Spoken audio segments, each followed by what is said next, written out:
Good morning, guys. God bless you wherever you are. I hope you're having a good day. So I'm going to read. I'm going to read Hebrews chapter 12.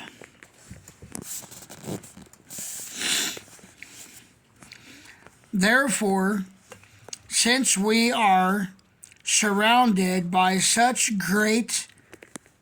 great cloud of witnesses, let us throw off everything that hinders and the sin that so easily entangles, and let us run with perseverance the race marked out for us, fixing our eyes on Jesus, the pioneer and perfecter of faith. For the joy set before him, he endured the cross, scorning its shame, and sat down at the right hand of the throne of God. Consider him who endured such opposition from sinners, so that you will not grow weary and lose heart.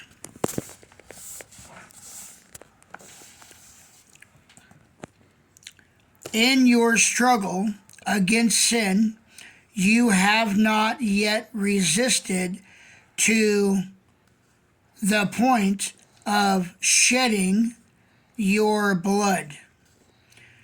And have you completely forgotten this word of encouragement that addresses you as a father addresses his son? It says, "My son, do not make light of the Lord's discipline, and do not lose heart when he rebukes you, because the Lord disciplines the one he loves, and he chastens everyone he accepts as his son." Endure hardship as discipline. God is treating you as his children. For what children are not disciplined by their father? If you are not disciplined, and everyone undergoes discipline, then you are not legitimate, not true sons and daughters at all. Moreover, we have all had human fathers who disciplined us, and we respected them for it. How much more should we submit to the Father of spirits and live? They disciplined us for a little while as they thought best, but God disciplines us for our good, in order that we may share in his holiness. No discipline seems pleasant at the time, but painful later on. However, it produces a harvest of righteousness and peace for those who have been trained by it. Therefore, strengthen your feeble arms and weak knees. Make level paths for your feet, so that the lame may not be disabled, but rather healed.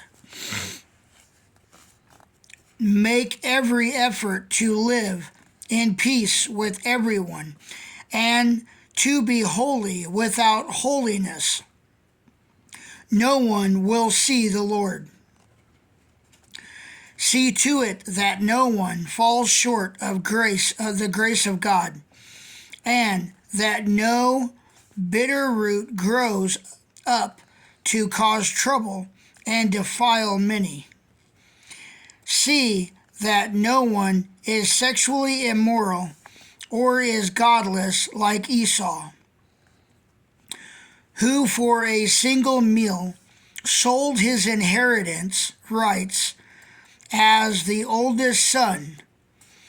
Afterward, as you know, when he wanted to inherit this blessing, he was rejected, even though he sought the blessing with tears. He could not change what he had done. You have not come to a mountain that can be touched, and this and that is burning with fire, to darkness, gloom, and storm, to a trumpet blast, or to such a voice speaking words that those who heard it begged that no further word be spoken to them, because they could not bear what was commanded. If even an animal touches the mountain, it must be stoned to death. The sight was so terrifying that Moses said, I am trembling with fear. But you have come to Mount Zion, to the city of the living God, the heavenly Jerusalem. You have come to thousands upon thousands of angels in joyful assembly, to the church of the firstborn, whose names are written in heaven. You have come to the God, the judge of all, to the spirits of the righteous made perfect, to Jesus, the mediator of a new covenant, and to the sprinkled blood that speaks a better word than blood of Abel. See to it that you do not refuse him who speaks. If they did not escape when they refused him who warned them on earth, how much less will we if we turn away from him who wants us from heaven? At that time his voice shook the earth, but now he has promised, one more, I will shake not only the earth, but also the heavens. The words once more indicate the removing of what can be shaken, that is, created things, so that what cannot be shaken may remain. Therefore, since we are receiving a kingdom that cannot be shaken, let us be thankful and so worship God acceptably with reverence and awe, for our God is a consuming fire.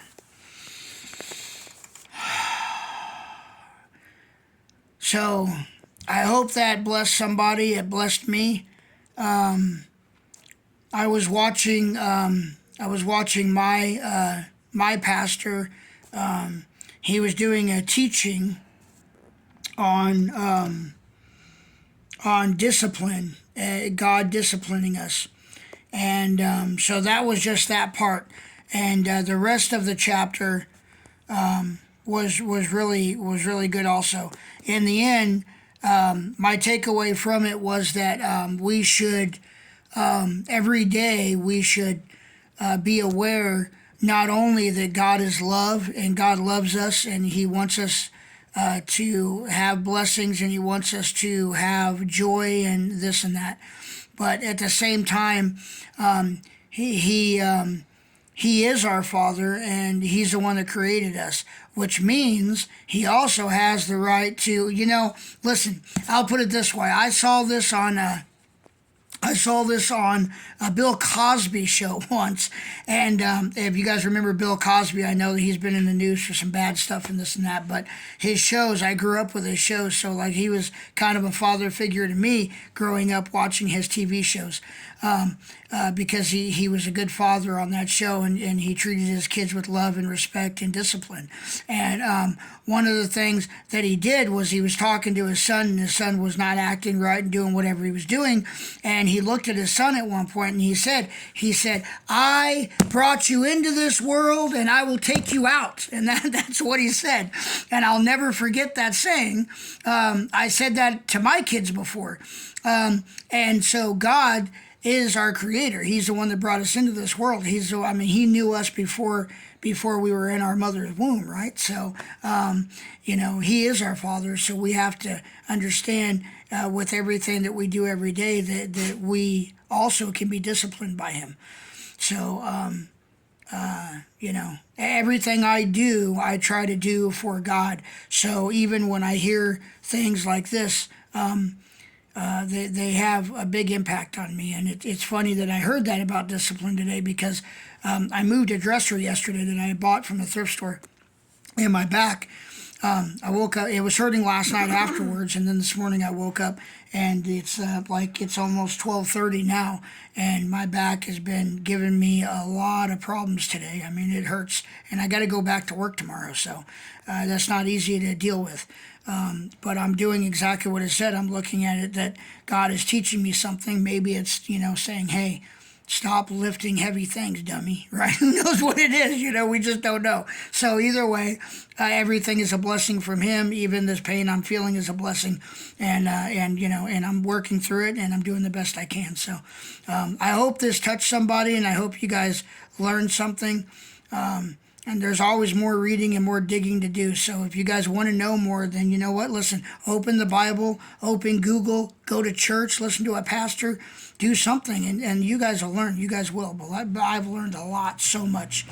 God teaches me every day. So this is probably the longest video I think I've ever done. So you guys have a blessed day. I love you all. God bless you.